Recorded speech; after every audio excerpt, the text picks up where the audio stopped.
आचार्य sir द्वारा यह जो नववर्ष हमारा भुला दिया गया था उसको पुनः समाज में स्थापित करने की शुरुआत इस उदयपुर शहर से की गई थी। उदयपुर शहर से जो शुरुआत की गई थी वह आज उदयपुर ही नहीं पूरे राजस्थान सहित पूरे देश और देश से भी बाहर विश्व में भी भारतीय नववर्ष को मनाना प्रारंभ किया गया है। इसमें कोई अतिशयोक्ति नहीं कि उदयपुर से प्रारंभ किया गया। जिस समय यह नववर्ष हमने प्रारंभ किया था तो कुछ लोग हंसते थे कि क्या भारतीय नववर्ष है, क्या हिंदू नववर्ष है, क्योंकि एक लंबे कालखंड तक इस नववर्ष को भुला दिया गया था। लेकिन आचार्य सर ने अपनी इच्छा शक्ति के माध्यम से इस कार्यक्रम को आगे बढ़ाया और इस कार्यक्रम को भव्यता दी। कालगणना के हिसाब से देखा जाए तो विश्व का सबसे प्राचीन नववर्ष है जो 57 वर्ष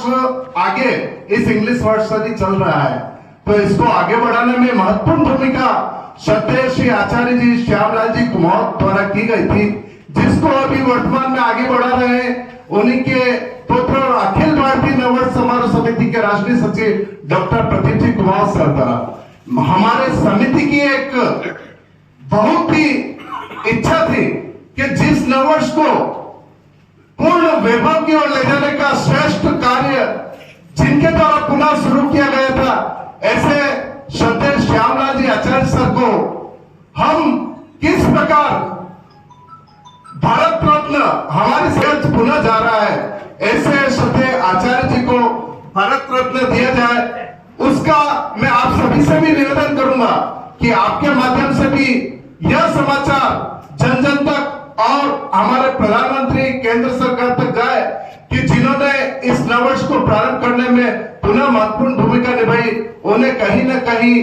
श्रद्धांजलि स्वरूप या उनको याद करने के स्वरूप भारत रत्न दिया जाए, ऐसा हमारी समिति की ओर से हम आग्रह करते हैं और हम प्रयास भी कर रहे हैं। कार्यक्रम को आज मुझे यहाँ आप सभी के स्वागत अभिनंदन के लिए कहा गया है। मैं पुनः आप सभी का हार्दिक स्वागत और अभिनंदन करता हूं। साथ ही आगामी दिनों के जो कार्यक्रम रहेंगे उसकी पूर्ण रचना की जानकारी के लिए यहाँ पर समारोह समिति के राष्ट्रीय सचिव डॉक्टर प्रदीप जी कुमावत उपस्थित है। मैं उनसे आग्रह करूंगा कि वह कार्यक्रम की विस्तृत रूपरेखा आप सभी के समक्ष के नाते भले मिलते हैं, लेकिन इसके पीछे दृष्टिकोण से भी है कि वर्ष में एक बार हम सब मिलें और साथ बैठकर इस उदयपुर के इस गौरव के साथ जो सनातन संस्कृति का गौरव नववर्ष समारोह समिति के माध्यम से पूरे विश्व में फैला है, उस पर कुछ नई चर्चा भी हो। मैं प्रश्न भी आपका मैं बोल देता हूं और उत्तर भी मैं खुद ही दे रहा हूं कि नववर्ष तो एक दिन है, 15 दिन के कार्यक्रम की क्या जरूरत है, ये प्रश्न हो सकता है। तो मैं यहाँ स्पष्ट करना चाहता हूं कि हमारा ये जो 15 दिवसीय कार्यक्रम है, इसमें नववर्ष का कार्यक्रम तो एक दिन का कार्यक्रम रहता है, लेकिन 15 दिन के पीछे ये कि हमारी सनातन संस्कृति के पर्वों को और हमारे समाज के प्रत्येक वर्ग को, बच्चों को, महिलाओं को, बुजुर्गों को, परिवारों को और संस्थाओं को और जातिगत समाज की जो संस्था है उन सबको जोड़ने का काम इस 15 दिन के कार्यक्रमों में, या जो भी हमारे षोडश संस्कार है, पाणी ग्रहण संस्कार है, कर्ण छेदन संस्कार है, पुंसवन संस्कार है, ये षोडश संस्कार का आधार भी ये हमारा पंचांग है। तो ये पंचांग के 15 दिन के जो कार्यक्रम है, चूंकि पंचांग में शुक्ल पक्ष के 15 दिन के कार्यक्रम रहते हैं, तो उनकी पुनरावृत्ति होके लोगों के दिमाग में बैठे कि ये सारे इस कार्यक्रमों का आधार ये नववर्ष है, इसलिए 15 दिन के कार्यक्रम है, बाकी तो नववर्ष तो एक ही दिन है। इसलिए दृष्टिकोण बिल्कुल मैं स्पष्ट कर रहा हूं कि सनातन की ओर लौटने के लिए, जड़ों की ओर पहुंचने के लिए हम ये कोशिश कर रहे हैं। और मैं आज ये घोषणा करता हूं कि अखिल भारतीय नववर्ष समारोह समिति आज के बाद पूरे वर्ष पर्यंत सनातन संस्कृति को पुनर्जागृत करने के लिए अपनी छोटी छोटी गतिविधियां समाज में करता रहेगा। ये घोषणा भी मैं आज आपके बीच सभी पत्रकारों के बीच करता हूं।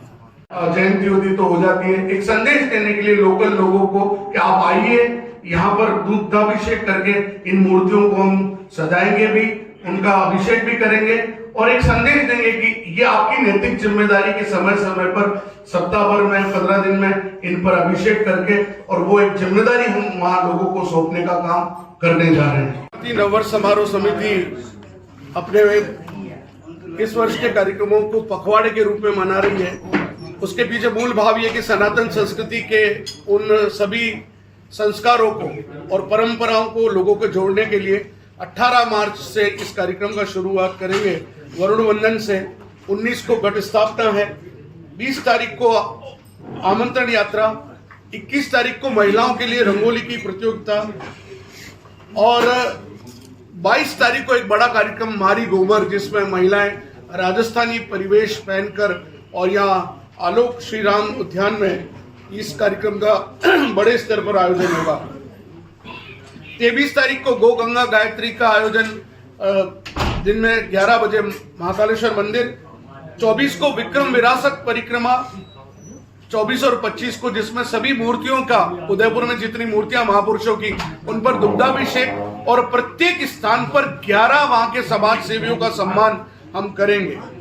26 तारीख को वंदे मातरम और राष्ट्र आराधन बजरंग सेना मेवाड़ और आलोक संस्थान इंटरेक्ट क्लब के साथ हम मिलकर एक बहुत बड़ा आयोजन सूरजपोल पर सायंकाल 5:30 बजे करेंगे। 27 तारीख को कयाकिंग एसोसिएशन कयाकिंग का प्रदर्शन पिछोला झील में करेगा, जो चक्कू वाली नावें होती है छोटी, उनसे, और उदय शाम मंदिर पर हम आरती का आयोजन करेंगे। 28 तारीख को अपना देश अपना वेश पगड़ी सजाओ प्रतियोगिता और 29 तारीख को ज्योति कलश संस्कृति चेतना यात्रा, जिसमें इस बार अमृत जी से हम कुछ लोगों को प्रभु परशुराम और शिव जी का मिलन और बाइक राइडर्स भी उसमें जुड़ेंगे। और शाम को हम संध्या आरती के साथ विक्रम संवत 2081 को हम विदा करेंगे और सवेरे 2082 का स्वागत चौराहे पर हल्दी घाटी की माटी से तिलक लगाकर और नीम, काली मिर्च और मिश्री का प्रसाद देकर और सायंकाल उल्लास पूर्वक चेती एकम की सवारी निकालकर नगर निगम हमें सहयोग करती है। दूध तलई पर नगर निगम की ओर से भव्य आतिशबाजी का आयोजन होगा। ये मैंने पूरे पखवाड़े के कार्यक्रम आपके बीच रखे। आप सभी सादर आमंत्रित हैं। नव वर्ष की अग्रिम शुभकामनाओं सहित बहुत बहुत धन्यवाद। पूरे देश में अखिल भारतीय नववर्ष समारोह समिति अब